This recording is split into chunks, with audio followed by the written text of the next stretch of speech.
Hello friends, ঝর্ণার শখের ছাদ বাগানে আপনাদেরকে স্বাগত। আজকে আমি আমার ছাদ বাগান থেকে কিছু নতুন সবজি হারভেস্ট করব। তাই প্রথমেই তুলে নিচ্ছি কুমড়োর ডাঁটা।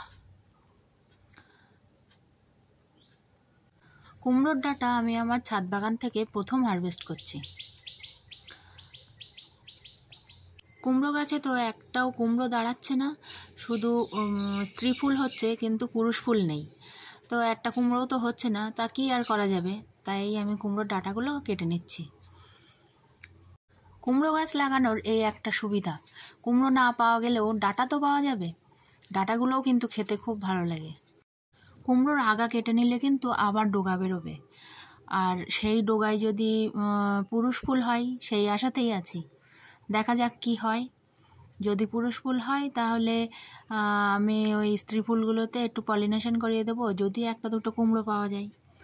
আর এদিকে দেখুন, নতুন সবজি বলতে শীতকালের সবজি।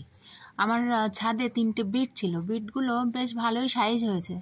তাই ভাবলাম বিটগুলো এখন তুলে নিই, কেননা বৃষ্টিতে পচে যেতে পারে। সেই জন্য আমি তুলে নিচ্ছি বিটগুলো। সাইজটাও বেশ ভালোই হয়েছে, এই দেখুন।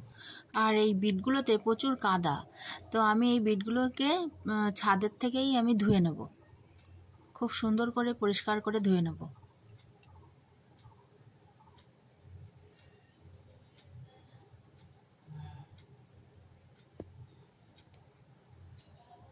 দেখুন কত সুন্দর পরিষ্কার লাল টুকটুকে বিট। আমার তো খুবই ভালো লাগছে। শীতের সবজি আমি বর্ষার সময় পাচ্ছি। এই দেখুন, আজকে আমি ছাদ বাগান থেকে কি কি হারভেস্ট করলাম: কুমড়োর ডাঁটা আর বিট, দুটোই নতুন সবজি। আমার এই ভিডিওটা যদি আপনাদের ভালো লাগে তাহলে লাইক, কমেন্ট, শেয়ার, সাবস্ক্রাইব করে আমার পাশে থাকবেন।